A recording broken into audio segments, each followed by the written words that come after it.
Meus amigos, vamos dar início ao evento, né? Hoje eu entrevisto o Dr. Sérgio Itagiba e o Dr. Luiz Arichavala. O tema de hoje é exigência do Banco Central de registro da convenção condominial no cartório de registro de imóveis para movimentação de conta corrente.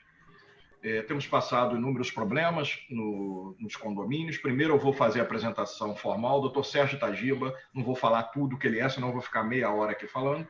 Dr. Sérgio Itagiba é delegado da Comissão de Direito Imobiliário da OAB de Niterói e membro da Comissão Especial de Direito Imobiliário e Urbanístico do Rio de Janeiro.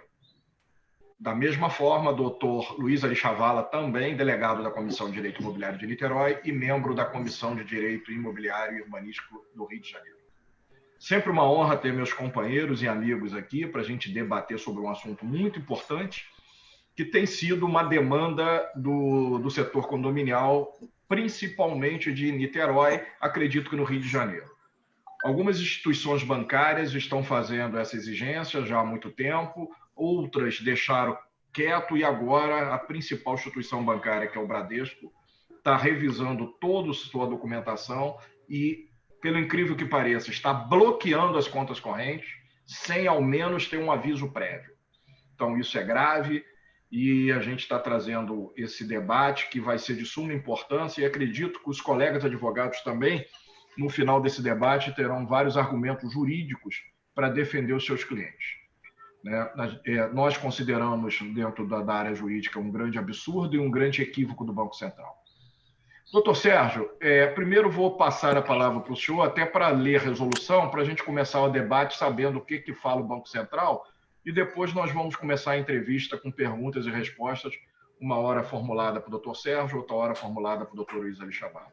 Boa noite a todos, sejam bem-vindos, sempre um prazer estar com vocês.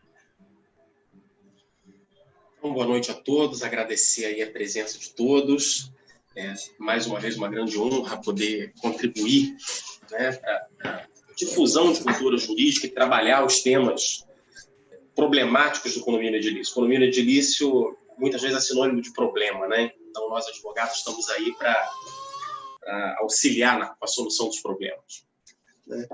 Um dos problemas do condomínio edilício mais atuais, mas que também é bastante antigo, é a questão do bloqueio das contas bancárias em razão da ausência da convenção registrada.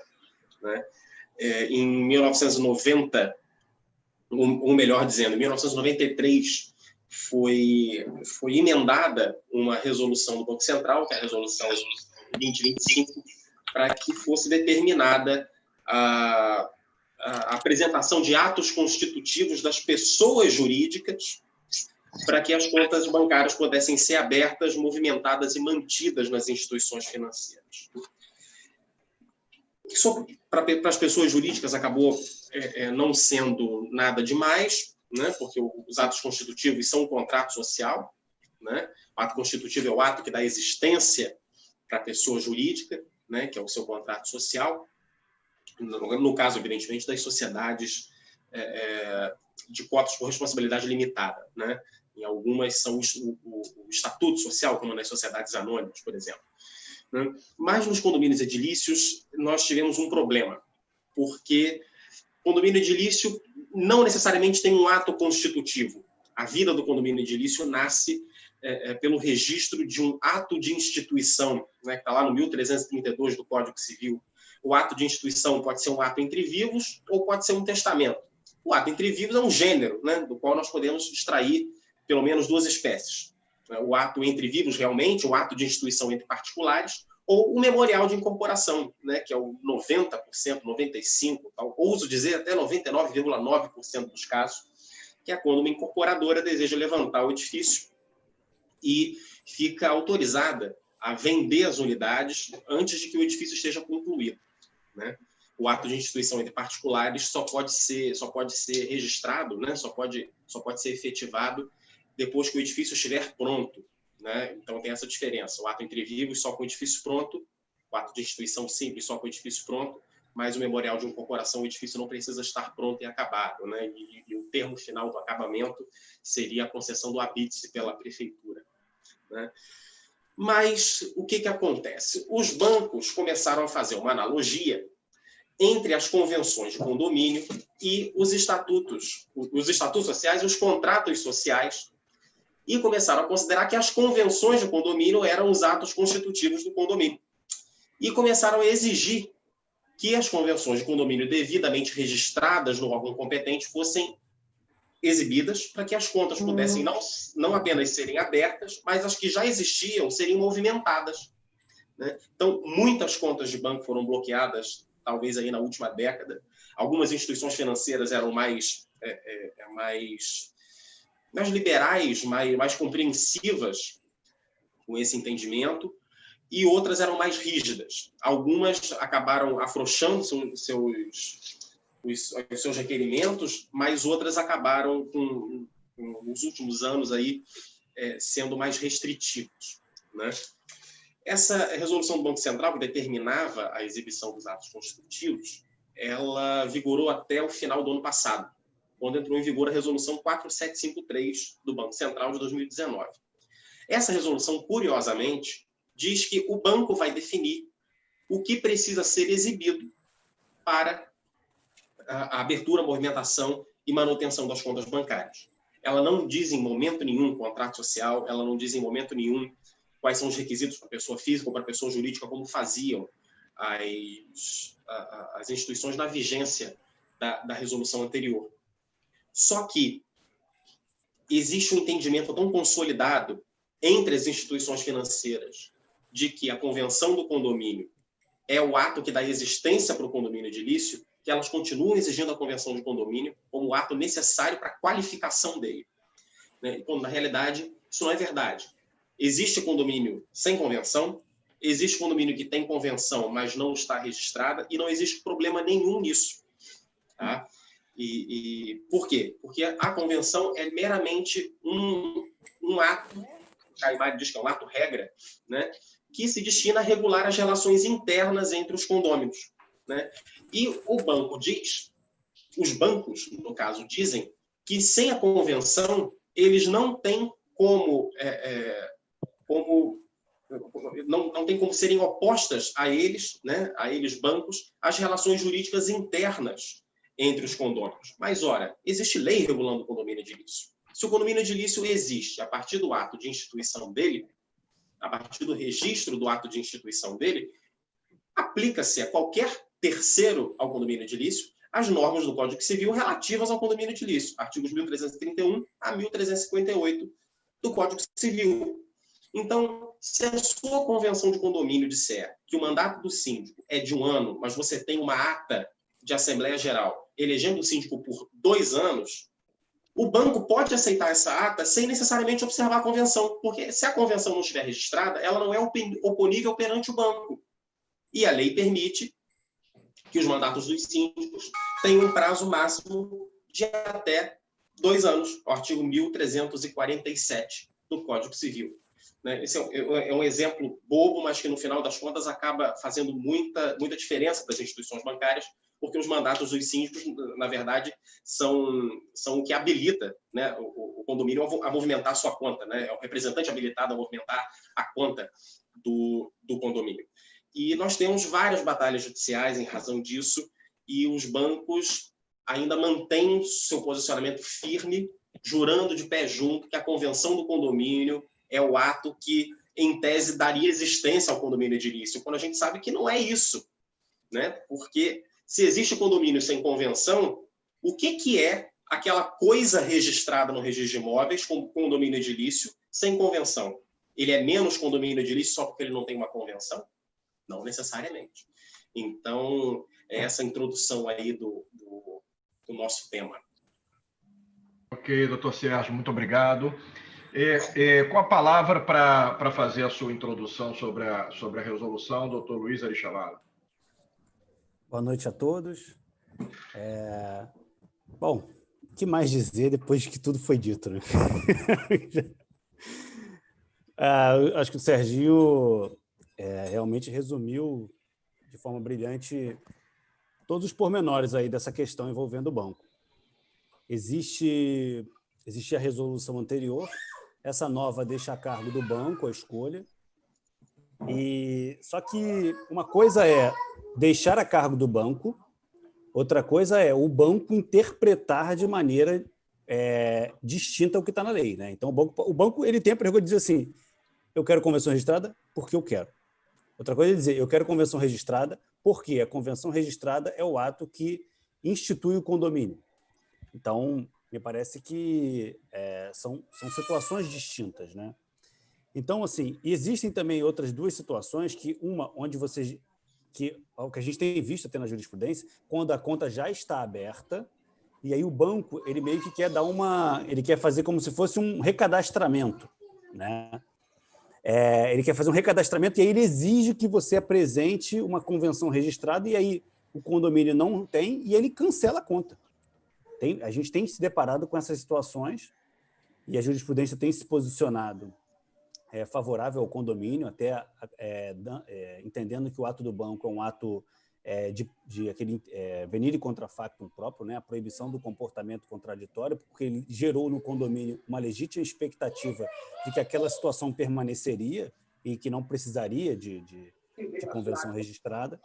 E depois ele muda, né? De repente ele muda a regra do jogo, gerando um prejuízo ao condomínio. O que o Serginho falou muito bem, a legislação resolve a questão, o síndico representa ativo e passivamente o condomínio, em juízo ou fora dele. O condomínio... Espera que tem alguma... O síndico representa o condomínio ativo e passivamente, em juízo ou fora dele, então isso já é suficiente. O Código Civil fala que se a convenção não estiver registrada, ela só regula a relação interpartes, ou seja, só para os condôminos, não afeta o banco, então o banco não teria nenhuma responsabilidade sobre isso. E se tiver registrada, aí sim, essas normas elas abrangem terceiros, inclusive o banco. Bom, acho que para a gente começar, existe uma distinção, né, entre instituição de condomínio e constituição de condomínio, como o Serginho colocou bem. Instituição está no 1332, que é o nascimento do condomínio, e a Constituição é o regramento do condomínio. Eu acho que o Código Civil ele não foi feliz na terminologia, o que gera essa confusão. Então, assim, a gente pensa como atos constitutivos o que dá nascimento àquela pessoa jurídica, né? No caso, o condomínio não é uma pessoa jurídica, mas... E aí a gente pensa em Constituição como ato que dá nascimento ao condomínio. Mas não é. No caso do condomínio, especificamente, a palavra Constituição vem de convenção, lembra a Constituição Federal, né? Vem de regramento, de normativa. Então, gera essa confusão, infelizmente. Mas, enfim, como considerações iniciais, é isso. Vamos lá. Obrigado. Obrigado pelo convite aí. Obrigado a todos os presentes. Serginho. O seu não é convite, é intimação, né? Que você já é parte da família. Então, a gente intima, né? E sabe que a gente pode contar, né? Os grandes amigos a gente pode contar sempre. Obrigado. Belas colocações, Arichavala, como sempre. Tem uma pergunta aqui da doutora Simone. Vamos para o doutor Sérgio Itagiba.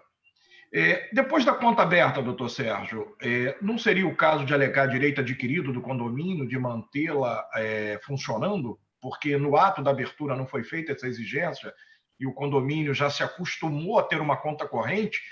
Porque eu vejo essa imposição, o condomínio ficará entregue à sorte e sendo obrigado a ir por uma ilegalidade que é a conta pool, né? Não restará a ele outra alternativa, né? O senhor considera como argumento jurídico um direito adquirido do condomínio? Tem condomínios que já movimentam a conta há 20 anos, 30 anos, sem nenhuma oposição do Banco Central e nem da instituição financeira. E agora, de uma hora para outra, sem um mínimo aviso prévio, bloqueia a conta corrente. O que o senhor acha disso? Inicialmente, agradecer a pergunta da doutora Simone. Muito obrigado pela pergunta. Gosto muito da doutora Simone. E eu acho que é um dos argumentos. Tá? Não creio que ele seja o mais forte dos argumentos, porque, na verdade, essa exigência dos bancos, principalmente na vigência da resolução anterior, mas agora esse argumento ressurge muito mais forte, porque antes a exigência, vamos dizer assim, era feita com base em exigência administrativa, né? Mas o que era necessário provar é que a exigência administrativa estava errada. Tá? O banco tinha que se restringir a exigir duas coisas. Primeiro, certidão de instituição do condomínio. Como que eu pego isso? Certidão atestando o registro do ato de instituição dele. Certidão de registro memorial de corporação ou do ato de instituição dele. E o segundo, a ata de eleição do síndico, para fazer prova de quem representa o condomínio realmente perante terceiros. Tá?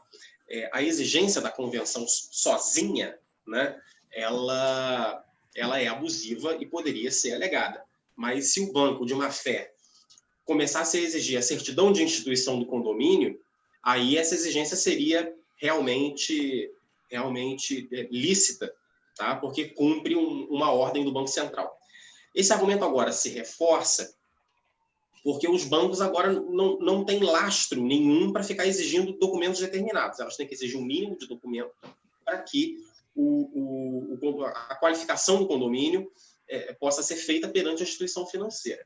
Tá? É um argumento, não é o principal deles, mas é um argumento forte, um argumento que corrobora e completa bastante a questão da convenção de condomínio não necessariamente ser o ato constitutivo do condomínio. E tem sua relevância, evidentemente, na seara do direito do consumidor, mas, sob a ótica do direito civil em si, eu não considero o maior dos argumentos, não. Ok. Muito obrigado, doutor Sérgio.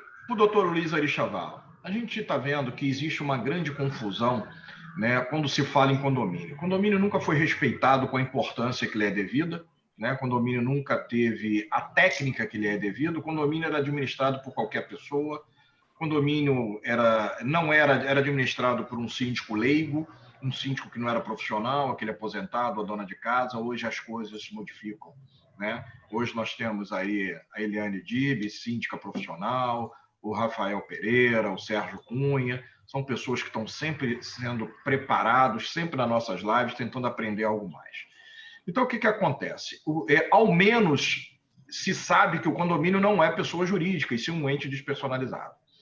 Então, para a pessoa jurídica, nós tínhamos aquela pessoa jurídica que, quando era serviço, registrado no cartório de pessoa jurídica.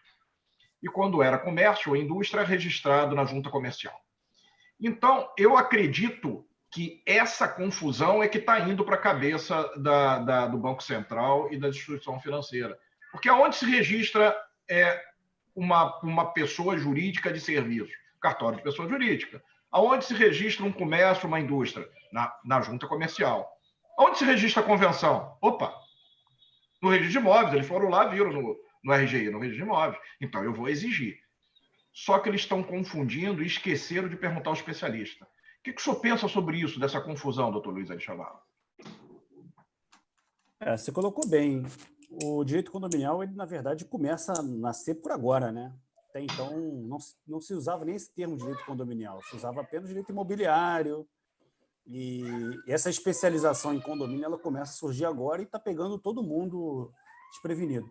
Inclusive, eu costumo dizer muito isso, que a gente está desbravando, né? A gente está começando a desbravar, está começando a entender bem como funcionam essas questões condominiais. Os grandes autores nunca se debruçaram muito sobre esse assunto. Temos autores importantes falando sobre isso, mas não com a difusão, por exemplo, como se fala de direito contratual, direito processual civil, direito administrativo, direito condominial. Ele está começando, então muita coisa a gente está batendo cabeça. Agora, mais complexo ainda com relação à pandemia, que está todo mundo dentro dos condomínios. Então, muita coisa ainda se faz confusão quando se fala de condomínio de início. Essa questão do registro, como você colocou, ela é importante. A natureza jurídica do condomínio ela é importante. A natureza jurídica do condomínio ela é de ente despersonalizado, assim como a massa falida, assim como o espólio. O condomínio não presta serviço, isso também já está mais do que consolidado. Você não tem relação de consumo entre o condomínio e os condôminos, né? O condomínio é uma junção de interesses para poder realizar o bem comum daquelas pessoas que ali vivem. Então, assim, não existe serviço entre o condomínio e os condôminos. Então, todo esse entendimento ele começa a se consolidar agora, e isso realmente gera muita confusão na cabeça das pessoas.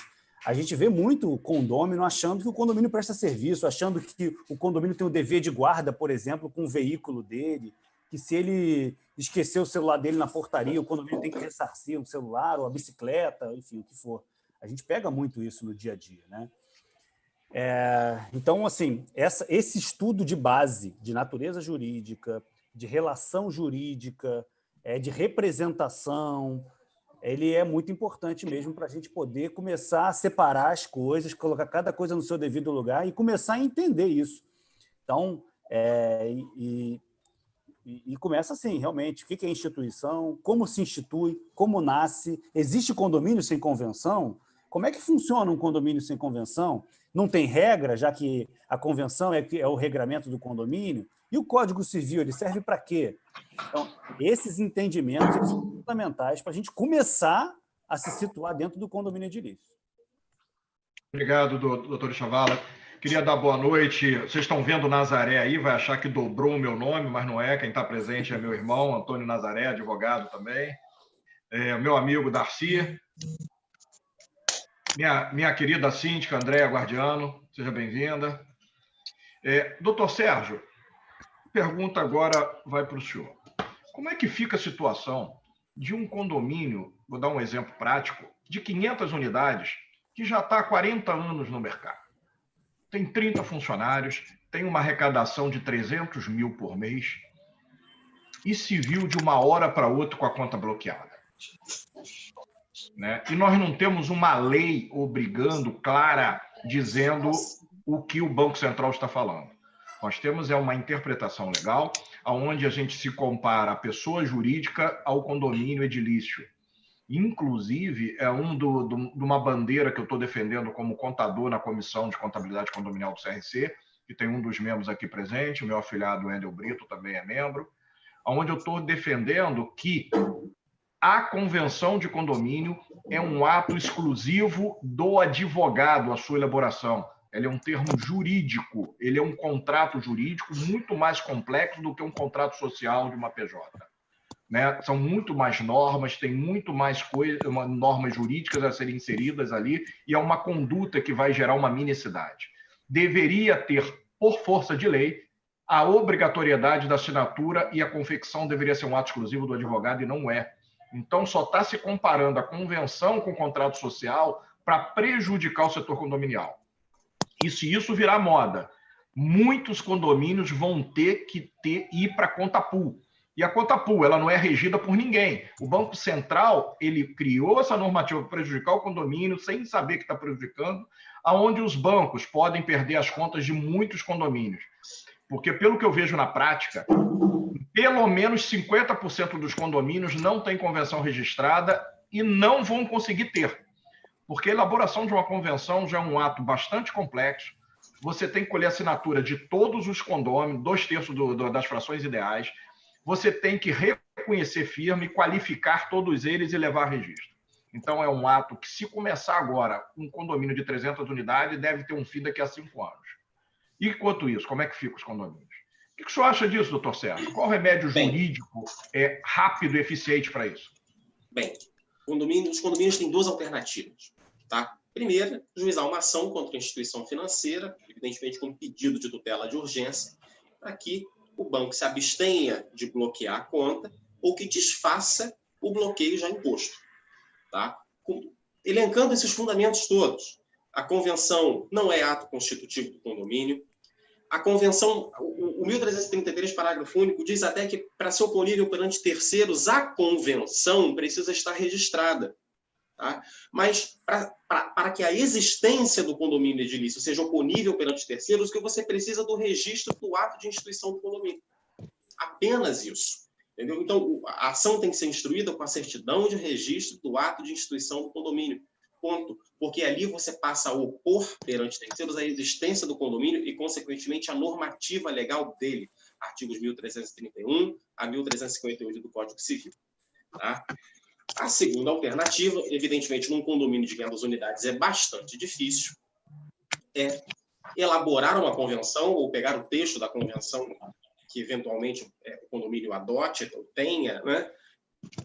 Colha as assinaturas de 2/3 desses condôminos e leve a registro. Tá? E aí a gente tem que ter cuidado com uma coisa. Se o condomínio nunca teve convenção nenhuma, tá?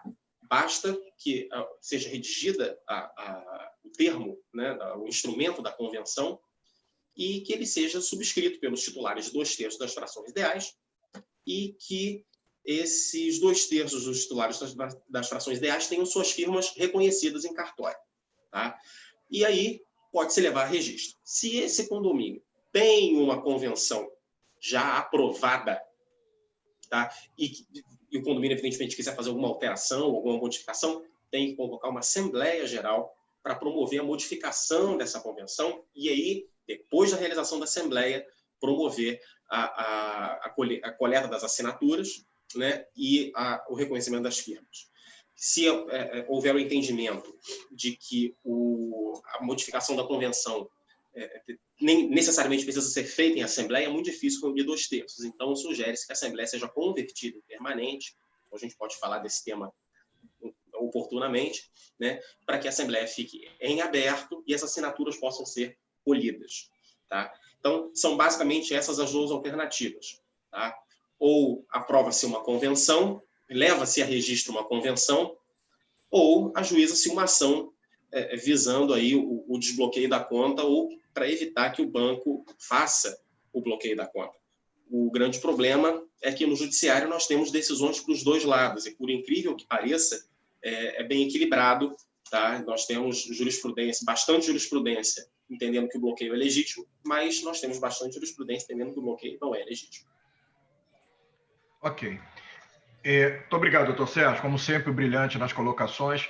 Doutor Arishavala, quem seria legítimo para opor uma ação para anular esse ato do Banco Central e da instituição financeira? Um condomínio somente poderia fazer para anular e ter um efeito para todos, o efeito erga omnes? Não, condomínio não. O condomínio não tem legitimidade para fazer... É porque eu acho que a questão aí não é você anular o ato. É você dizer que esse ato não está sendo interpretado da maneira correta para você, né? Isso é o máximo que o condomínio consegue fazer. Então, assim, eu não vejo nenhuma ilegalidade no ato em si. Se você pega o ato e lê, não vejo ilegalidade nele. Agora, a questão é, esse ato está sendo interpretado de maneira correta para o condomínio? Esse ato, no seu condomínio especificamente, essa é a questão. Então, assim, esse ato novo, onde fala que o banco é que vai ter que analisar o caso concreto, aí é que você tem que ver a justificativa do banco para a negativa do seu condomínio e tentar quebrar essa justificativa. Mas você, condomínio, tentar anular esse ato, eu acho muito difícil. Acho muito difícil. O Serginho colocou muito bem essa questão da jurisprudência. Infelizmente, ela é dividida. Se vocês quiserem, depois eu até passo uma aqui, que por acaso eu estava pesquisando esses dias, por uma questão até de um cliente, que coincidiu até depois de Nazaré fazer esse convite. Eu estou até com ela aqui, se vocês quiserem, depois eu dou uma lida em uma das decisões, falando justamente isso, de que seria um comportamento contraditório do banco, sempre ter contratado com aquele condomínio e, de repente, o banco muda as regras do jogo, prejudicando o condomínio. Né? Então, se quiser, depois eu até leio. Mas não vejo que o condomínio tenha legitimidade. Não acho que o condomínio consiga sozinho derrubar a normativa, não. Não sei o que o Serginho acha. Arishavala, seria um comparativo igual quando saiu a lei da academia? Que a lei da academia ela tinha um erro de interpretação do Conselho Regional de Educação Física a respeito de uma lei que já existia. E o nosso debate grande foi isso, uma interpretação errônea até da própria lei. E ensejou dela ser modificada. Né, até para... Fala, desculpa, terminei. Ensejou até dela ser modificada, inclusive por causa da operacionalidade da própria lei. Né? Então gerou esse problema. E o que acontece? Como nós estamos nas mãos de poucas instituições financeiras, né, o entendimento ele tem sido quase que unificado. Inclusive, eu não sei se vocês sabem, mas uma grande instituição financeira do país, a segunda maior do país de banco privado, que eu não vou dizer o nome, ele está, inclusive, exigindo a eleição do síndico agora, não está prorrogando mais o mandato, mesmo na vigência da Lei 14.010. Mesmo na exigência, mesmo sendo declarando que não tem condição de realizar a assembleia nem virtual e nem presencial, o banco está bloqueando a conta sem aviso prévio. Cara, aí tem que ir em juízo, não tem jeito. Não tem jeito. Porque, assim, porque administrativamente é muito difícil você produzir essas provas, né? O banco ele parece que ele não tem ele não busca entendimento das coisas, né? Até entendo que o banco lida com milhões de pessoas e o gerente não teria capacidade de ficar analisando, né, e avaliando provas. Então, assim, porque o que a lei fala, eu acho que ela poderia ter uma redação um pouquinho mais feliz, porque ela fala o seguinte: caso você não consiga fazer virtual, aí o mandato é prorrogado. Então, você teria que primeiro provar que você não tem condições de fazer, para então ter feito o mandato, a prorrogação do mandato do síndico.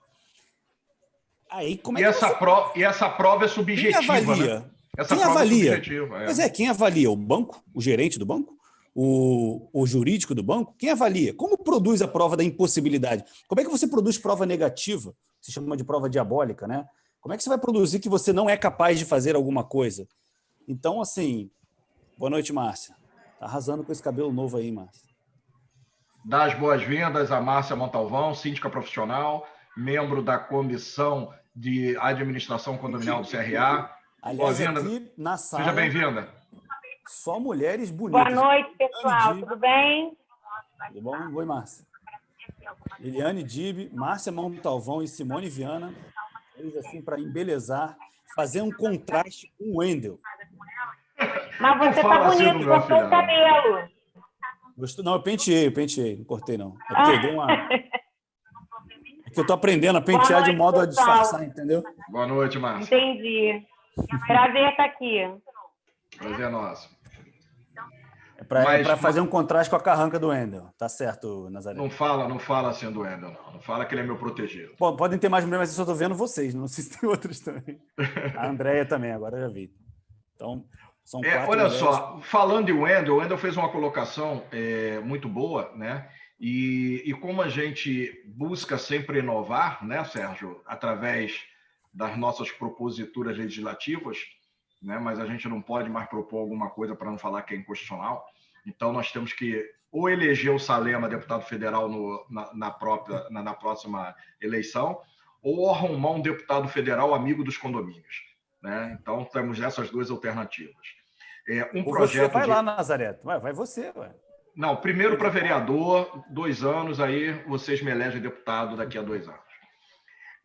Então, vamos lá. Então, seria também, propositura aí do Dr. Wendel, um projeto de lei para regulamentar isso de uma vez por todas, para explicar o que é Constituição, o que é instituição, porque é um absurdo o condomínio poder ser empregador aí de 100 funcionários, ter uma folha de pagamento de R$200 mil e não poder movimentar conta corrente porque a convenção dele não está registrada. Ele pode promover ação de cobrança, ele pode promover ação de execução, ele pode configurar como empregador, mas não pode movimentar conta corrente. Tem uma outra coisa, Nazaré, desculpa te cortar, desculpa. Sabe uma coisa que ajudaria muito, muito? Era você minimizar esse quórum de convenção. Eu sei que não é o a problemática não está na convenção, mas pode manter essa problemática. Só que faz um quórum acessível, entendeu? Ao invés de 2/3, faz 1/4. 25%, 1/4 seria o ideal. Porque quem não quiser exercer, eu considero que o quórum violento, o quórum que dá na lei, esse foi um quórum herdado da lei que foi em plena ditadura militar, que foi em 64. A única coisa de bom de 64 que teve, né, foi o nascimento de Francisco Nazaré. Isso aí foi muito bom. Né? Em 23 de fevereiro de 64, nasceu Francisco Nazaré. Isso aí já foi uma grande coisa para a humanidade. E por isso que eu gosto tanto de condomínio. Né? Eu nasci quando foi promulgada a lei. Então, você falou assim, eu só nasço quando nascer a lei. Isso aí. Enquanto não tiver lei, não me bota para fora que eu não vou gostar. Então, esse negócio da lei em si, o quórum de 2/3, ele é absurdo, gente.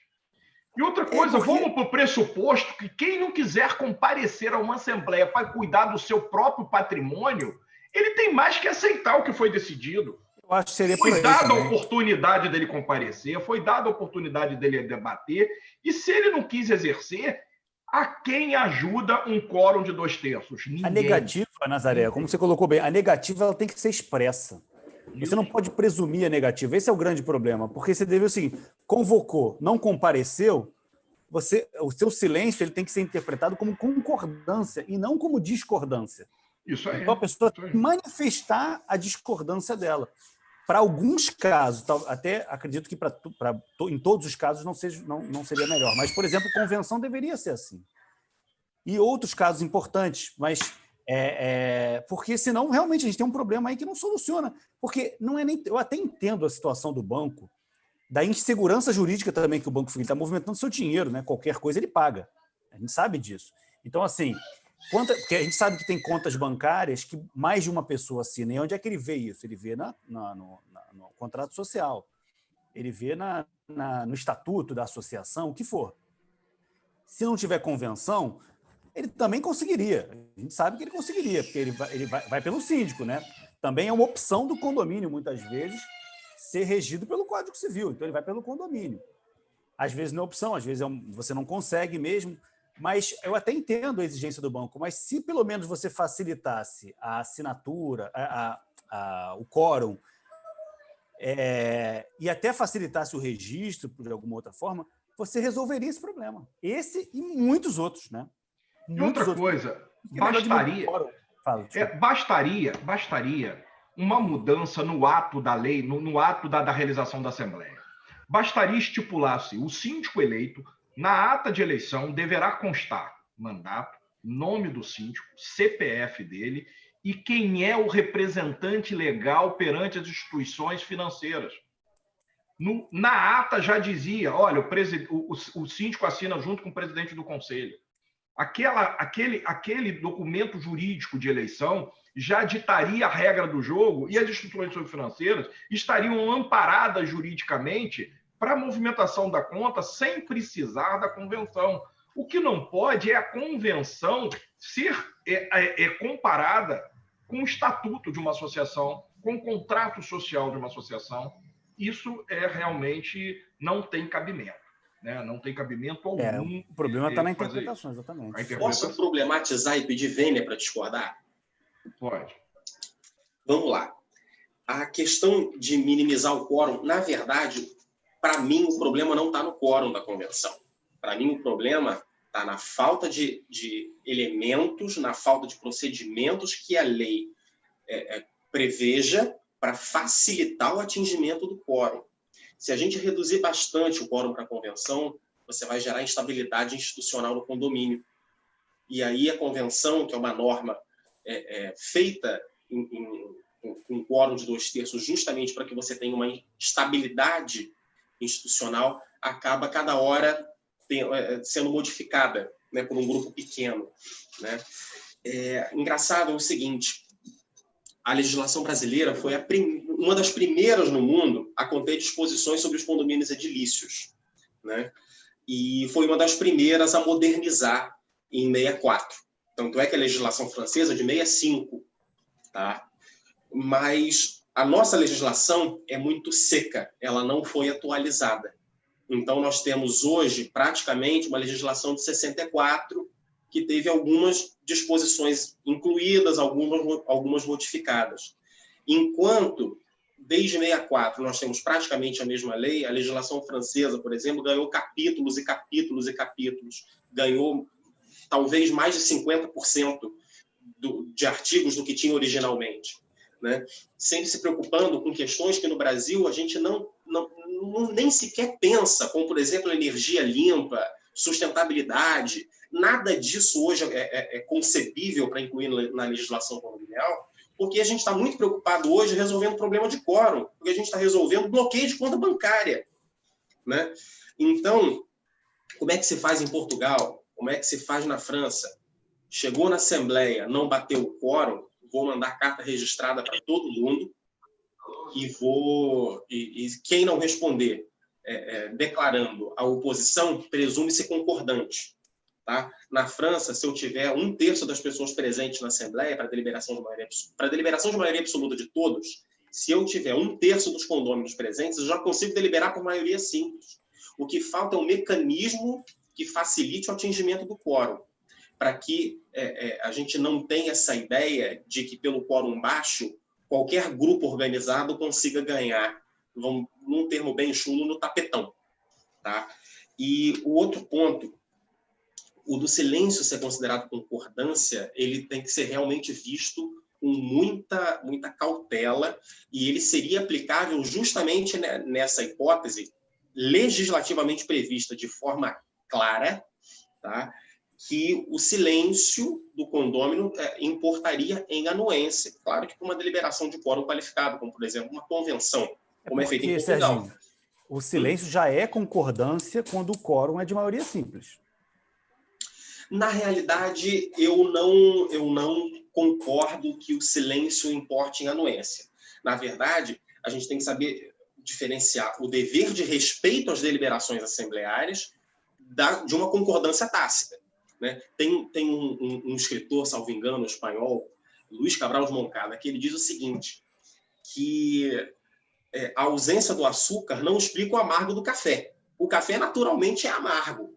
Entendeu? Meu silêncio não necessariamente quer dizer que eu concorde, só quer dizer que eu não disse nada, entendeu? Mas que eu tenho o dever de respeitar o que a Assembleia Geral do meu condomínio impuser como deliberação. Se eu não quis participar, eu não quis participar porque é uma faculdade minha, mas eu tenho o dever de respeitar. Tá? Então, essa questão do silêncio ser considerado em anuência, inclusive a gente vê muito disso em editais de convocação, né? Os condôminos ausentes, presumir-se-ão anuentes, concordantes com as deliberações. Você tem razão. Mas gera efeito para aqueles que não compareceram. Então, assim, no fundo, a sua ausência não importa em concordância. Você tem razão. E sim aceitação, né, Luiz? Exatamente. Você se subsume àquelas decisões. Então, de alguma forma... Você não exerceu o seu direito, só te resta aceitar aquilo que foi decidido. No fundo, acaba tendo o mesmo efeito, embora sejam, você tem toda a razão, embora sejam coisas distintas, né? Mas, no fundo, acaba tendo o mesmo efeito.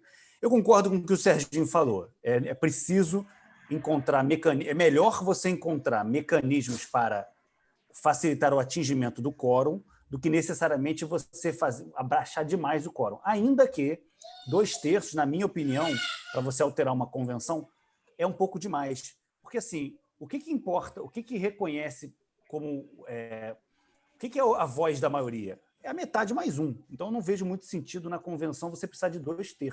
Né? Então, a metade mais um já seria suficiente para que você tivesse a manifestação da maioria das pessoas. Então, assim, se você abaixar demais, você acaba resolvendo um problema, mas por via transversa. Né? E, em alguns casos, você vai gerar injustiça. Então, eu concordo com o Serginho, é melhor mesmo a gente encontrar... É mais correto você encontrar facilitação para você atingir o quórum do que necessariamente você abaixar demais. Eu concordo com o Serginho. E só para concluir, a legislação brasileira é vanguardista em condomínio, gente. O condomínio edilício existe há mais ou menos 200 anos, mas era uma coisa que conceitualmente era tão difícil de explicar, tão excepcional, tão absurda para um jurista de direito civil 200 anos atrás, que ele não era explicado através de direito de propriedade. Não, e eram pequenos, né? Então, 2/3... Sim, era 4, 5 andares, onde é que se falava de propriedade por andares, né?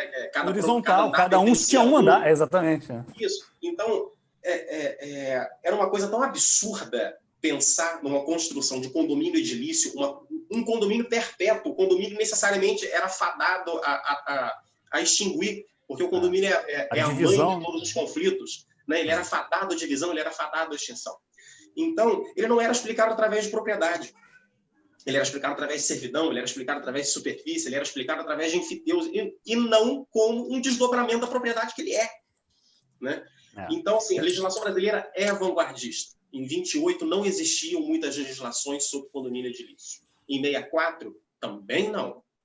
Mas a gente acabou parado no tempo. Enquanto outros que vieram depois se modernizaram, nós ficamos para trás. Então, a legislação brasileira urge de ter uma lei de condomínios nova, atualizada, e que se volte para os problemas diários do condomínio. Porque a lei de condomínios, na minha concepção, trata o condomínio como se ele fosse perfeito. Trata o condomínio como se não tivesse discussão, como se não tivesse problema nenhum. E aí sobra para nós, juristas, e de certa forma é bom para os advogados, porque dá trabalho para a gente, né? Resolver os problemas todos. Né? Até como um exemplo agora, eu gostaria até de mencionar isso com muito orgulho, a lei diz que se nem todos os condôminos forem convocados para a Assembleia não pode deliberar. Gente, num condomínio de 720 unidades, como é que você vai convocar todos os condôminos? Como? Não, assim, não existe viabilidade jurídica, ainda mais num condomínio, BNH, tá? Onde não existe uma administração centralizada, com cadastros contábeis, cadastros administrativos atualizados. Como é que você vai fazer isso? Né? E aí nós conseguimos agora uma decisão na qual nós conseguimos reconhecer como válida a convocação por carro de som no condomínio edilício. Um quarto dos condôminos se reuniu, na verdade, mais de um quarto, 44% de 720 assinaram o edital de convocação, não tinham como ter acesso aos documentos da administração, porque a administração obstava. Eles foram lá e contrataram um carro de som e ficou anunciando de hora em hora, igual o rádio relógio, o edital do condomínio. Tá? E aí nós já conseguimos agora, graças a Deus, aí a decisão do agravo de instrumento negando o provimento ao recurso do síndico destituído. Claro que eu não estou dizendo para a gente legislar e positivar, né, que pode convocar a Assembleia por carro de som, porque senão a gente já tem um problema sério. Mas aí, Serginho, no teu caso, é desdobramento da boa-fé. Sim, sim. Porque você comprova que você não tinha outro meio. Você comprova que a outra parte ela obstava o acesso aos documentos. Então, o desdobramento da boa-fé. Eu fiz o melhor que eu pude. Exatamente. Eu não tinha condições de fazer melhor do que eu fiz. E a ausência Esse é o desdobramento da boa-fé. Isso, e a ausência da demonstração do prejuízo. Né? Claro que esse é um exemplo que mostra o engessamento do condomínio edilício, tá? Que vem sendo trabalhado vem sendo relativizado pela jurisprudência na medida certa, mas que, às vezes, até comportaria, né, uma pequena intervenção legislativa para esclarecer alguma coisa nesse sentido. A questão do quórum é outra, né? Dentre tantas, muitas outras, assembleias permanentes, talvez. Quer ver um exemplo, Serginho? Dentro do que você está colocando, né? Aquele prazo que o condômino tem para receber da Assembleia. Então, assim, você tem que convocar os condôminos com 10 dias anteriores à Assembleia. Ok, é um prazo. Eu tive 2 experiências interessantes com esse caso. Primeiro, há muito tempo atrás, talvez há mais de 10 anos atrás, eu estava pelo condômino, ele recebeu, sei lá, com 2 dias antes. E aí eu fui despachar, a liminar, para tentar cancelar a Assembleia. E aí, no que eu fui lá falar com o juiz, foi até engraçado isso. Aí eu fui lá despachar com o juiz falou assim, mas a Assembleia é quando? Eu falei, por exemplo, amanhã. Aí ele, mas ele não foi convocado? Eu falei, foi, mas não foi no prazo. Ele, mas quando é a Assembleia? Eu falei, mas é amanhã. Ele falou, mas por que ele não vai? Assembleia. Se amanhã não é hoje, por que ele não vai? Uhum. Eu falei, pois é, eu não sei, vou perguntar pro cara por que ele não vai. Realmente não faz muito sentido, né? Assim, eu me prendi à literalidade da convenção. E um outro caso que teve também, esse foi em Niterói até, foi eu estava pelo condomínio nesse, não pelo condomínio, jamais malandro, né? Pelo condomínio. Aí o condomínio, o condômino, ele tentou cancelar a Assembleia, já tinha ocorrido a Assembleia, né? Ele tentou cancelar por um dia. Ou seja, ele declarava que tinha recebido, ele produziu prova contra ele confessou que tinha recebido, mas com um dia antes. Então, se eram 8 dias, ele falou que recebeu com 7. Então, ele batia nessa tecla dos 7 dias, né? E olha que ele nem teve o cuidado de dizer eu não fui convocado ou fui convocado fora do prazo. Ele dizia, fui convocado com 7 dias, por exemplo. Não me lembro exatamente o prazo. E aí, fomos contratados, mas ainda não tínhamos sido citados para apresentar defesa. E aí eu fui para a Assembleia e estava o advogado e estava a condômina, que estavam tentando anular a Assembleia. E aí, cara, numa de tentar fazer uma pressão, numa de tentar, sei lá, talvez aparecer um pouco, eu comecei a jogar toda a tese de defesa, mas também para dar uma desmoralizada no condômino, porque ele era um criador de caso terrível, né? E eu comecei a apresentar a tese de defesa toda, inclusive ressaltando a posição da jurisprudência e tal, que aquilo ali não fazia sentido, né? Não existe nulidade sem prejuízo, né? Por causa de um dia, você não consegue comprovar um prejuízo, não existe nulidade sem prejuízo. E eu muito certo de que ganharia meus honorários de sucumbência, ganharia meus honorários, já tinha sido contratado. Cara, no dia seguinte, eu recebo um e-mail desse advogado me mandando uma cópia da petição que ele tinha desistido do processo, incluindo jurisprudência, dizendo, se você não apresentou defesa, você não tem sucumbência. Ou seja, eu convenci o cara a desistir e não ganhei minha sucumbência. Pelo menos o condomínio não chegou a enfrentar o processo, o cara desistiu antes, eu consegui convencer ele, mas também não ganhei minha sucumbência. Eu estava muito certo, ganharia, não ganhei. Mas você vê assim... Esse caso, Luiz, é bastante interessante, que Sérgio advoga para um condomínio, onde a gente fala sobre lapso temporal, né?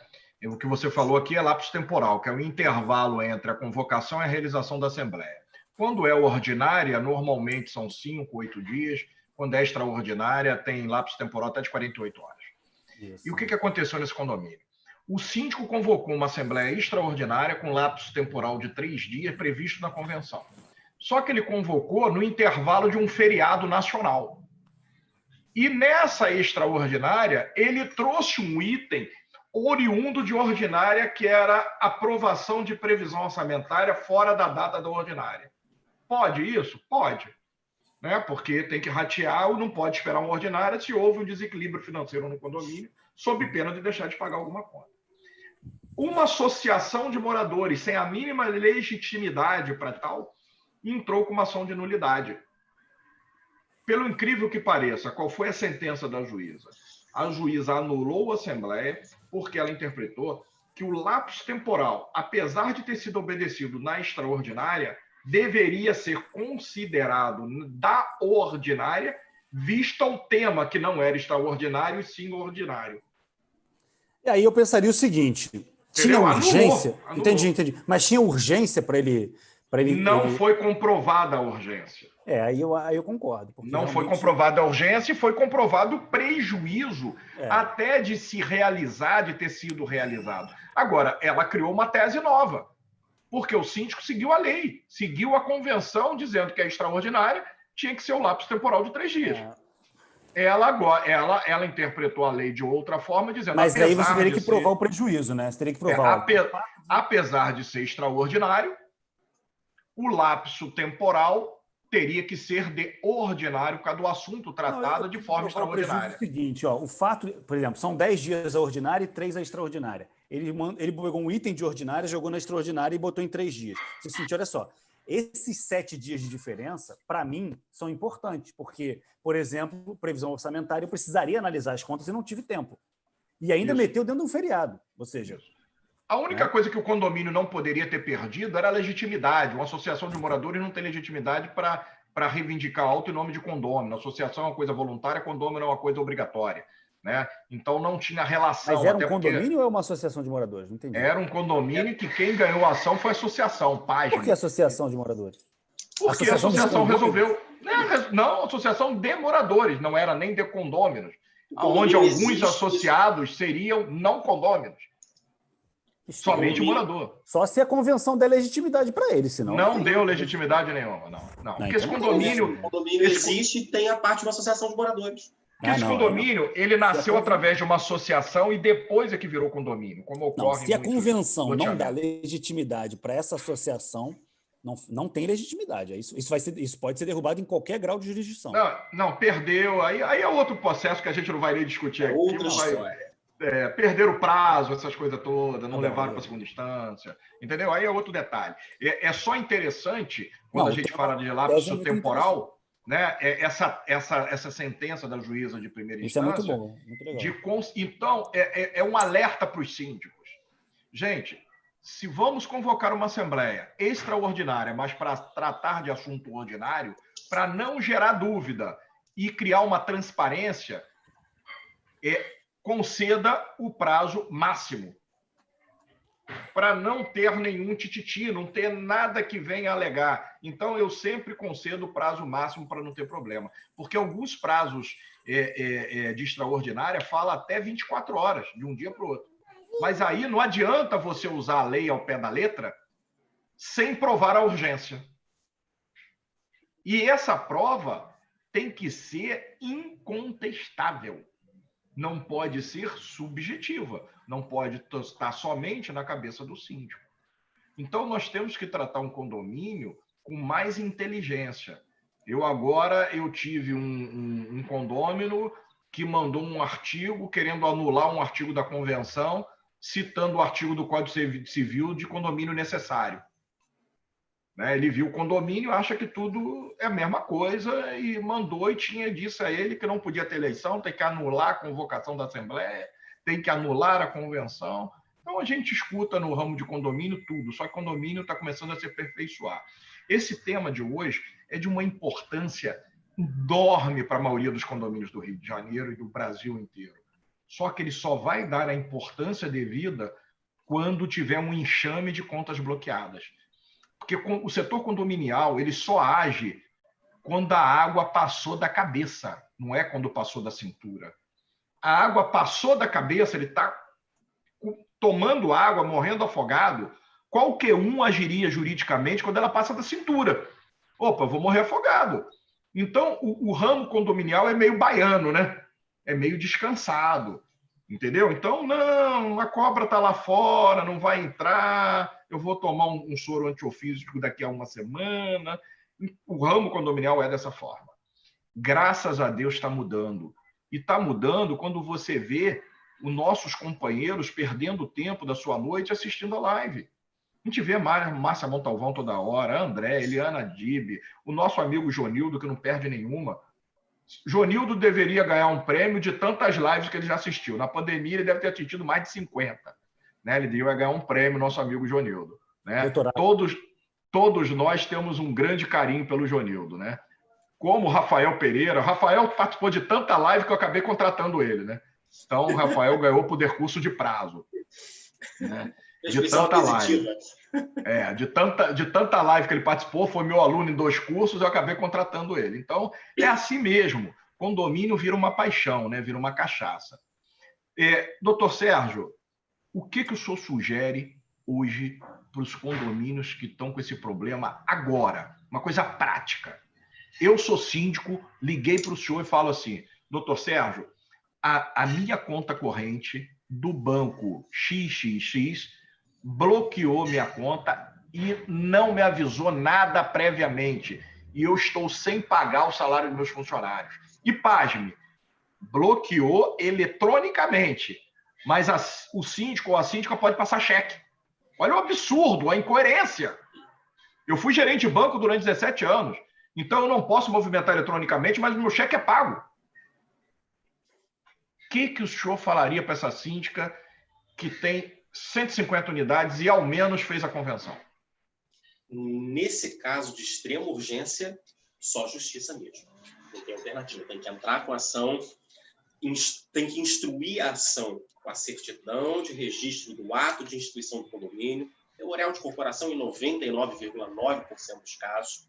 Vá ao seu registro de imóveis, peça a certidão de registro do memorial de corporação ou a certidão de ônus reais do terreno sobre o qual foi construído o edifício, tá? E entre com a ação pedindo a tutela de urgência para desbloquear a conta. Agora, se a sua síndica é muito organizada, como uma síndica com a qual estava conversando agora há pouco, esta síndica tem todos os títulos de propriedade de todos os condôminos. Então, ela sabe quem é cada proprietário registral.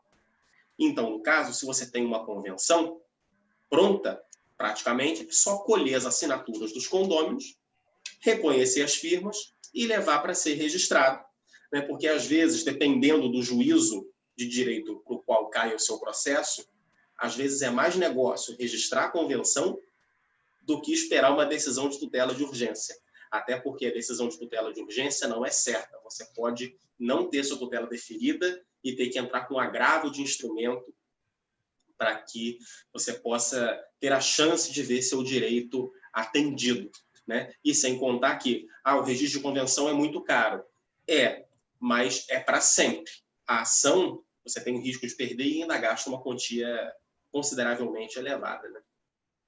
Muito bom. Quero render minhas homenagens aqui a Leandro Soares, síndico do Condomínio Ouro Verde, presente na sala, Paulo Bruno, síndico do Condomínio Vilagem do Parque, né? E é com muita alegria que eu vejo presente a doutora Carla Camacho. A doutora Carla Camacho está em Minas Gerais, advogada brilhante, e doutora Carla Camacho, eu tive a honra de chefiá-la no Banco Nacional quando eu tinha 23 anos de idade. Era uma menina entrando na faculdade, então fui à formatura dela e estou muito honrado com a presença da Carla. Seja bem-vinda, minha amiga. E ela faz uma pergunta que eu vou dirigir ao doutor Luiz Arichavala. A síndica do prédio da minha mãe quer entregar o cargo por motivo de doença e eleger novo síndico e prestar conta. Ela pode fazer isso numa Assembleia Geral Extraordinária, doutor Luiz Arichavala? Eu vou ter que trazer Falando em condomínio, aparece uma condômino antissocial aqui, ó. Que tá me... Olha ela aqui. Coisa linda. Pode fazer a qualquer momento. Ela pode, inclusive, fazer um documento de renúncia e entregar aos condôminos. Não precisa nem fazer isso em assembleia. O ideal que se faça em assembleia é para que faça uma passagem tranquila, né? Por isso é que seria o melhor, porque aí ela convoca uma assembleia, ela já previamente informa que vai renunciar, e já convoca a assembleia com a eleição de síndico para que possa passar o cargo para o novo síndico. Isso é o ideal, mas a gente sabe que tem situações que o mundo não é perfeito, não é Disneylândia, né? Então a gente sabe que tem situações que o síndico renuncia de qualquer jeito, de qualquer forma, mas ela pode fazer de qualquer forma. A renúncia é um ato unilateral que não existe uma formalidade específica.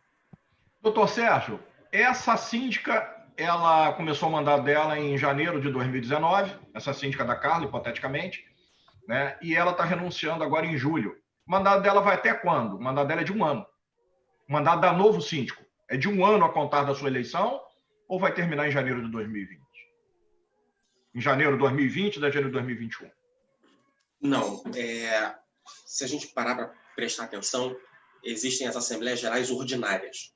Tá? Então, se o síndico renuncia no curso do mandato, o mandato do próximo síndico vai ser o que a gente chama do mandato tampão, né? Para cobrir o restante do mandato até a realização da próxima Assembleia Ordinária. A lei determina que as convenções devem dizer quando as Assembleias Gerais Ordinárias devem ser realizadas. As convenções normalmente chegam ao ponto de dizer a quinzena do mês no qual deve ser realizada a Assembleia Geral Ordinária, ou pelo menos um mês na qual deve ser realizada a Assembleia Ordinária. Tá? Então, síndico tem sempre que ser eleito nas Assembleias Ordinárias. Claro que, se o mandato for de 2 anos, elege-se em Assembleia Geral Ordinária sim, Assembleia Geral Ordinária não. Assembleia Geral Ordinária sim, Assembleia Geral Ordinária não. Tá? Mas tentem sempre manter a regularidade dos mandatos, porque é até engraçado. Eu tive um caso no Secov, que o aluno perguntou para mim o seguinte: professor, o meu condomínio, a convenção diz que a eleição do síndico é em abril. A convenção diz que a eleição do síndico é em abril. Só que eu faço a eleição em maio. Como assim? Você faz a eleição em maio? Vou te dizer o que aconteceu. Algum síndico deixou para convocar a Assembleia no mês de maio. Esqueceu de convocar a Assembleia, deixou para convocar a Assembleia Geral Ordinária no mês de maio. E aí, vocês acabaram institucionalizando a Assembleia Geral Ordinária no mês de maio. Porque às vezes esquece e acaba convocando no mês seguinte. Dá uma olhada nos seus livros de atas e você vai ver isso. Aí ele deu uma olhada no livro de atas, falou: professor, você está certo, só que tem uma coisa. Isso que você falou da Assembleia acabar sendo convocada no mês seguinte, aconteceu já, só que já deu a volta de 1 ano. Era para convocar em abril, aí começaram a convocar em maio. Depois começaram a convocar em junho, julho, agosto, setembro, outubro, novembro, dezembro, voltou para abril, e depois começaram a convocar em maio de novo. Né? Então, acabou que teve alguns síndicos aí com mandato de 1 ano e 1 mês, 1 ano e 2 meses, e aí eles acabaram considerando o prazo de 1 ano sem coincidir com o tempo certo das Assembleias Gerais Ordinárias da Convenção. E isso gera um problema sério, porque se a Convenção diz que a Assembleia Geral Ordinária é em abril, e você considera que o seu mandato de 1 ano termina em junho, passou abril, qualquer condômino pode pedir a convocação da Assembleia. De acordo com o entendimento do doutor Luiz, qualquer condômino pode pedir ao juiz a convocação da Assembleia, com base no 1350, parágrafo 2º. Eu já entendo que ele pode... Serginho. Eu discordo. Discordo porque eu entendo o seguinte: prevalece o que é praticado ao invés do que está na convenção. Então, assim, se vem praticando abril, por exemplo, se a convenção diz abril e você vem praticando agosto, virou agosto. Então, assim, acho que você não conseguiria... Não sei se eu entendi certo também, né? Sim. Não, mas aí existem decisões sobre suprécio e surrécio em condomínio de início. Exatamente. Dizendo que os atos praticados nessa vigência, até que alguém reclame, são válidos, mas depois de alguém reclamar, você tem que começar a cumprir de forma certa, porque senão você vai estar institucionalizando tacitamente e permanentemente a alteração de uma regra que foi definida de outra forma. Então, tem até a decisão de um condomínio aqui em Niterói que o rateio pela convenção se fazia pela fração ideal. Mas aí, por facilidade, todos os condôminos rateavam por igual. E assim foi por 30 anos. Um dia, um condômino que tinha uma fração ideal muito menor processou o condomínio, dizendo que o rateio tinha que ser feito pela fração ideal. Em defesa, o condomínio alegou suprécio, porque fazia-se sempre o rateio por cotas iguais, né? E que não tinha razão agora para fazer o rateio por fração ideal, que era, inclusive, o previsto na convenção. O que a juíza, acho que brilhantemente, chega e diz: condomínio, você está certo. Tudo que foi praticado até que alguém reclamasse é válido. Mas como a convenção diz que tem que ser seguida a fração ideal, daqui em diante nós vamos observar a fração ideal, porque a gente já não modulou tem mais os efeitos, né? Modulou os efeitos. Mas isso não é... Ok, concordo. Mas isso não é um pensamento... isso não é um entendimento... Exatamente foi essa linha que eu trouxe, né? Quando eu falei que eu discordo pela questão da suprécio, só para esclarecer que nem todos são advogados, são suprécio, surrectio, venire contra facto próprio, são tucoque, são desdobramentos da boa-fé, né? Então, como a gente falou no início, o contrato fala que é dia 8, mas eu sempre pratiquei dia 15. Virou dia 15 porque o comportamento das partes geraram nos contratantes uma legítima expectativa de que mudou, independentemente do que está escrito. Tá? Isso é surrectio, suprécio, né? Dependendo da forma do lado onde você está vendo. Ou seja, prevalece o que é praticado. E o Serginho deu o exemplo, que é o exemplo clássico, né? Você cobra, a convenção diz que é por fração ideal, mas você cobra por unidade, cobra tantos anos que todo mundo fala assim, bom, é por unidade agora, e a convenção virou letra morta. E o que o Serginho está dizendo, só, né, esclarecendo, Sim. O que o Serginho está dizendo é o seguinte: mas as decisões têm modulado os efeitos. O que passou, daqui para frente a gente vai prevalecer o que está na convenção. Eu não tenho visto isso acontecer de maneira geral. Eu tenho visto valer... óbvio que você está trazendo exemplos que você vivenciou, mas eu também estou trazendo exemplos do que eu tenho vivenciado, de que isso não é um comportamento que todos os juízes adotam. O que eu tenho visto, pelo menos, eu advogo em locais que você não advoga, né, Serginho? Eu advogo na Europa, advogo em locais que você não tem acesso. Você não advoga no melhor... Você até advoga no melhor lugar do mundo, que se chama Niterói, né? Principalmente no primeiro distrito. Não, falando sério, assim, o que eu tenho visto, Serginho, é que os juízes eles têm prevalecido a surrectio. Se prevalece, usando até um princípio do direito do trabalho, né, a primazia da realidade. Então, assim, se se pratica o dia 15, se pratica cobrança por unidade, é o que prevalece, e para modificar tem que haver o interesse dos condôminos para que haja uma modificação ou uma ratificação da regra que estava ali exposta. Pelo menos é o que eu tenho visto, mas acho que o seu posicionamento é um posicionamento bem fácil, bem bom de se defender também, vamos dizer assim, né?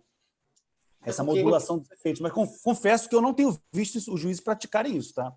Até por conta de uma certa estabilidade institucional do condomínio, né? Porque, muito embora nunca mas tenha... eu acho que desculpa te cortar, mas eu acho que a posição que você adota é que gera instabilidade. Porque, assim, você está há 30 anos praticando de uma forma. Aí vem um cara insatisfeito, entra e o juiz fala assim, opa, não.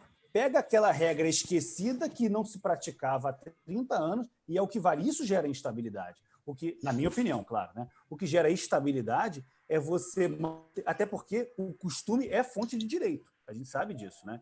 Então, você fazer valer... Tudo bem, o costume é fonte de direito na ausência de regra escrita, mas, assim, você fazer valer o que é praticado, na minha opinião, gera estabilidade jurídica. Mas fala aí, desculpa te cortar, Sérgio. Porque eu vou usar um termo bastante simplório. O combinado não sai caro. O problema é que existe forma para combinar, que é estar na convenção. Se todo mundo combina fora da convenção, pode até valer, mas até alguém quiser fazer com que aquela regra, que é o padrão escolhido pelos condôminos do condomínio, seja cumprido. Tá? Se existe, então, um desejo tão grande dos condôminos em mudar o critério de rateio depois de 30 anos alguém ter reclamado, podem eles se reunirem e modificarem a convenção. Mas você não acha que você está muito apegado à forma, não, Serginho? Você não acha que você está indo... Você está muito apegado à forma quando os condôminos já abandonaram aquela forma? Na verdade, assim, eu não quero ter razão. Eu quero conhecer todas as teses para poder usá-las no momento em que melhor me convier. Essa é a ideia do advogado. Até porque eu estou com uma causa... Eu estou com uma causa onde eu estou dando o parecer que eu estou falando, mas o teu parecer me parece mais favorável, então eu já vou começar a adotar ele. Não, me preocupa isso, porque acaba que a gente torna a convenção do condomínio esvaziada e uma norma de ocasião. Porque daqui a pouco vão começar a cumprir só o que se convém da convenção e o que não se convém vão começar a dar cumprimento modificado ou de forma completamente do que está previsto ali. E aí, no final das contas, para você fazer prova em juízo de qualquer tipo de coisa, a convenção já não vale mais nada, porque tudo já é feito de forma diferente. Né? A grande estabilidade institucional do condomínio está aí, até por conta do seguinte, a grande estabilidade institucional do condomínio está aí. Porque muitas coisas que estão na convenção acabam sendo modificadas por maioria simples na Assembleia. Critério de rateio. Quando você vota o rateio, você vota por maioria simples. Um condomínio de 100 unidades, você tem, quando muito, 20% do condomínio ali. Então, 20% ao longo de muitos anos acabaram impondo uma modificação que somente seria imposta por 2/3. Daqui a pouco a gente está modificando cláusulas mais graves da convenção de condomínio e ninguém vai saber o que é o que mais do condomínio. Aí não vai ter mais lógica de ter convenção. Aí acaba com a convenção e bota a maioria sempre para tudo. Olha só, eu respeito todo o seu histórico de encarnações e encarnações como advogado, mas eu acho que você deve se apegar a essa encarnação só, entendeu? Deixa as anteriores de lado, porque eu acho que você está muito formalista. Tem que se apegar só essa última aí, que tem, sei lá, 10 anos, só essa. Não se esqueça que é o Águia de Aia. Então, assim... Porque se aplica isso, eu sei que convenção não é contrato, é ato-regra, tem outro tipo de interpretação, eu sei disso, né? Não estou misturando. Mas, assim, se aplica contratos, por que não se aplicar a convenção, já que aquele condômino que está silente durante tantos anos, porque me parece que, quando você fala assim, você cumpre quando lhe convém, a convenção serve aos condôminos. Aquele condômino está quietinho há 30 anos. Quando não convém mais, aí ele aplica. Entendeu? Então, me parece que inverte um pouco essa lógica. Eu realmente tenho uma dificuldade de concordar com você nesse ponto. Porque acho mesmo que assim, o comportamento altera. E se não alterasse... Porque aí gera esse condômino que está calado há 30 anos, ou 20, ou 10, esse condômino que está calado há tempo suficiente de gerar nos demais uma legítima expectativa de que ele está satisfeito, ele sim está guardando uma carta na manga para, no momento que lhe convier, ele mudar toda a regra do jogo. Aí é que eu acho que não está legal, entendeu, Serginho? Nesse caso em específico, era um condômino que comprou uma unidade no condomínio, desceu para a Assembleia com a convenção na mão. Aí é diferente. Entendeu? Qual que é o negócio? Aí não tem ausência de boa-fé. Qual que é o negócio? Eu defendo em um processo a teoria das sucessões em termos de propriedade. Tá? Quando eu compro uma propriedade, por exemplo, um condomínio, um apartamento já usado, eu assumo todas as posições que o condômino anterior. Tá? Mas, nesse caso, eu não posso falar necessariamente de má-fé, porque ele se integrou à comunhão, ele não tinha como saber o que acontecia ali dentro. São situações distintas, você concorda comigo, né? Ele não tinha isso, claro, completamente. Ele não tinha como saber o que acontecia ali dentro, né? Aí tudo bem, ele leu a convenção e ele falou, cara, eu vou comprar esse apartamento, por exemplo, porque é por fração ideal. Aí cheguei por unidade, aí peraí, essa regra... Por exemplo, como em um condomínio, que eu amo muito, eu tenho um quadro dele aqui no meu escritório, da propaganda de incorporação dele, de 1960. E o critério, em tese dele, era a fração ideal. Só que se você pegasse as frações ideais e colocasse com critério, não tinha nada a ver. Nada a ver. Nada a ver. Nada a ver. Então, cara, a gente está fazendo pela fração ideal, mas está calculando as frações ideais erradas. Não, é claro, né? É diferente. Então, vamos corrigir. Então, Não, e se o cara chegou agora, realmente, como você falou, são situações... Assim, eu estou me baseando na boa-fé, objetivo. Sim, o cara chegou agora. Ele quer rever. Nesse condomínio, por exemplo, tem apartamentos de 3, 2 e 1 quarto.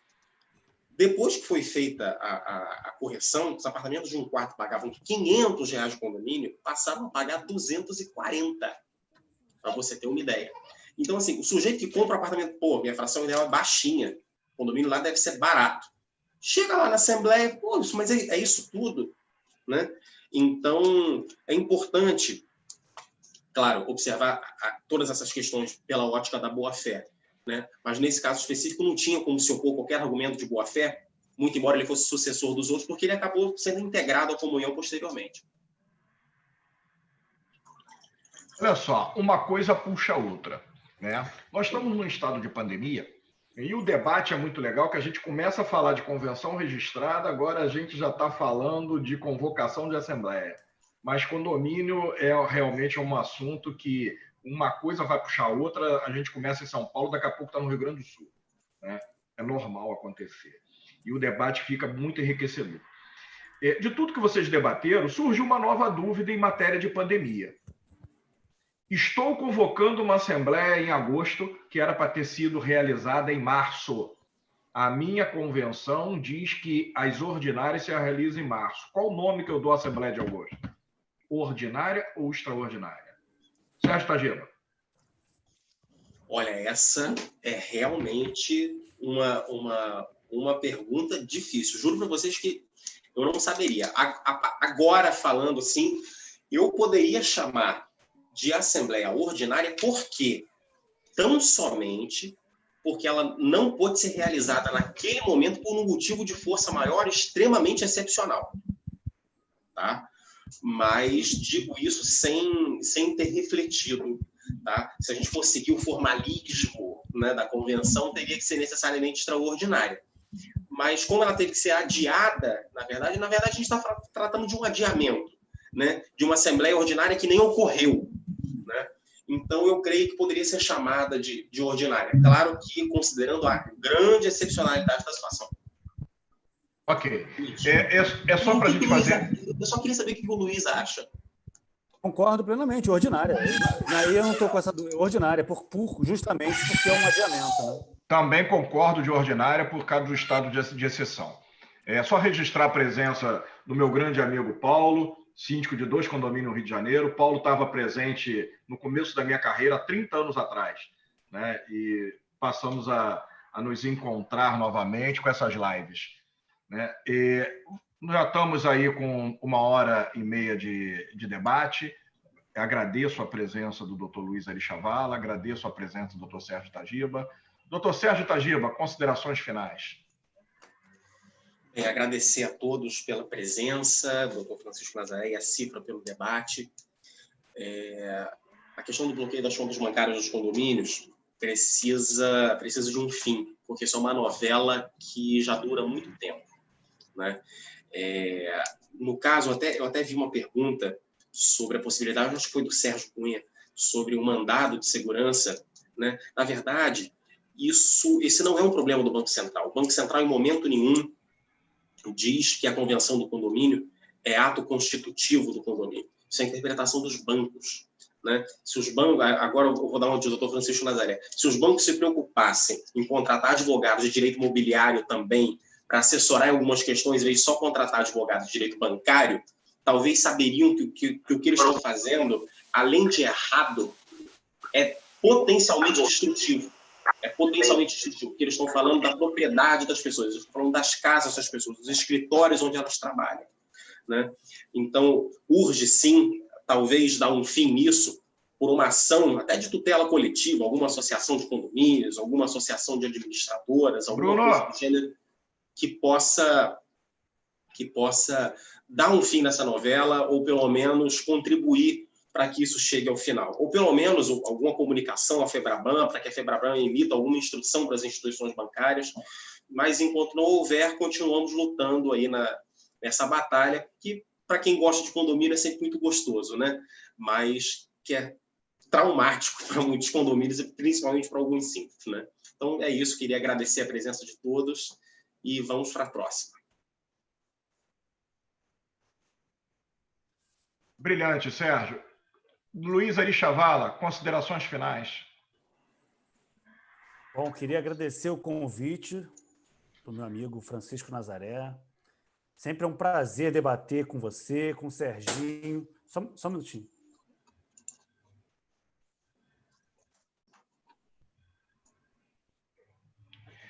O Luiz está com um problema em casa. E vamos lá, gente. Eu quero agradecer. Deixa ele complementar. Desculpa, pessoal, aqui. Desculpa, pessoal, é que minha filha simplesmente está destruindo a casa. Assim. Agora eu estou com medo que não tem mais onde dormir. Ela pegou isso aqui e começou a bater na televisão. Só tem uma agora, só tem uma, já tinha duas, até agora só sobrou uma. Desculpa, pessoal, realmente assim, são situações de pandemia, aqui, isolamento com criança, quem tem sabe, assim. Ai, que volte logo às aulas, pelo amor de Deus, desculpa. Desculpa até me desconcentrar um pouco aqui no meio do debate, porque assim, ela está aqui... Sem problema comigo, sem problema. É um prazer enorme debater com vocês. Eu aprendo muito, porque quando eu debato com o Francisco Nazaré, com o Sérgio Tajiba, o Wendel, Márcia, Simone, todo o pessoal que está aqui, a gente alcança lugares que a gente sai da zona de conforto, né? E a gente alcança lugares e toca em pontos que a gente não está acostumado, faz a gente refletir, né? Faz a gente sair do nosso senso comum. Tenho debatido muito com o Serginho e ele realmente tem essa inteligência aí, e faz a gente sair do mesmo lugar. Isso é bacana, né? E eu falei com o Francisco Nazaré a mesma coisa. E eu sempre falo, eu não quero ter razão, eu quero conhecer, porque conhecendo, né, a gente se torna um advogado melhor, um profissional melhor, e a gente é capaz de defender melhor os interesses dos nossos clientes. Então, assim, estou sempre à disposição, pessoal. Obrigado aí, um beijo a todos e boa noite, mais uma vez. Amigos, amigas... Simone, minha filha é um amor, leva para casa, tá? Leva para casa. Cobra barato o aluguel. A Simone pega. Amigos e amigas, obrigado a todos. O nosso grande objetivo dessas lives não é criar notoriedade, não é nada. É trocar ideia, é alertar os síndicos, é alertar da importância do setor condominial. O condomínio tem uma importância muito grande nas nossas vidas. A pandemia trouxe muita coisa ruim, mas também trouxe muita coisa boa que nós temos que fazer diferente para obter resultado diferente. O condomínio foi nosso refúgio. Temos que tratar o nosso condomínio com mais seriedade. Os síndicos devem se preparar, devem se aprimorar cada vez mais. Não dá mais para ter síndico leigo. Leigo, só juiz leigo, só no nome.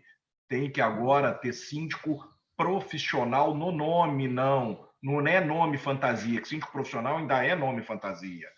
Síndico tem que ser profissional, sim, porque se ele não for profissional, ele coloca em risco o patrimônio de terceiros, a segurança do prédio e o seu próprio patrimônio individual. Então, devem sim e se assessorar com profissionais que realmente sejam do setor. Condomínio hoje é multifunção, condomínio hoje tem que ter administrador, tem que ter contador, tem que ter advogado, tem que ter alguém de engenharia para orientar. Um síndico grande, feito que o meu irmão Luiz Leite administra, de grande responsabilidade, não pode ficar na mão de qualquer aventureiro. Temos que combater as práticas abusivas, temos que combater as taxas abusivas das administradoras que cobram taxa, participam de licitações por um preço, quando chega o primeiro mês é outro preço completamente diferente. Eu sou empresário do ramo de administração de condomínios e eu não admito cobrar taxa de expediente. Como eu não vou admitir de comprar um terno e após o preço pactuado, o dono da loja me cobra o botão e a linha do terno? É impossível cobrar isso, isso é uma prática irregular, isso é ilegal. Eu não aceito que alguns colegas que estão na mídia ainda defendam esse tipo de prática. Então, eu defendo com unhas e dentes as minhas convicções. Se eu vou morrer pobre por conta disso, é uma consequência dos meus atos. Mas eu tenho como condomínio a minha bandeira. Condomínio é minha vida. Eu trabalho o dia inteiro em prol do condomínio. E minha família está junto comigo. E hoje, meus grandes amigos estão comigo, né? Dr. Sérgio Tajiba, meu parceiro em algumas empreitadas jurídicas. Dr. Luiz Arichavala, também meu parceiro em muita coisa. A gente troca ideia todo dia. E a gente não tenta ser protagonista de nada. A gente tenta passar o nosso conhecimento e aprender todo dia.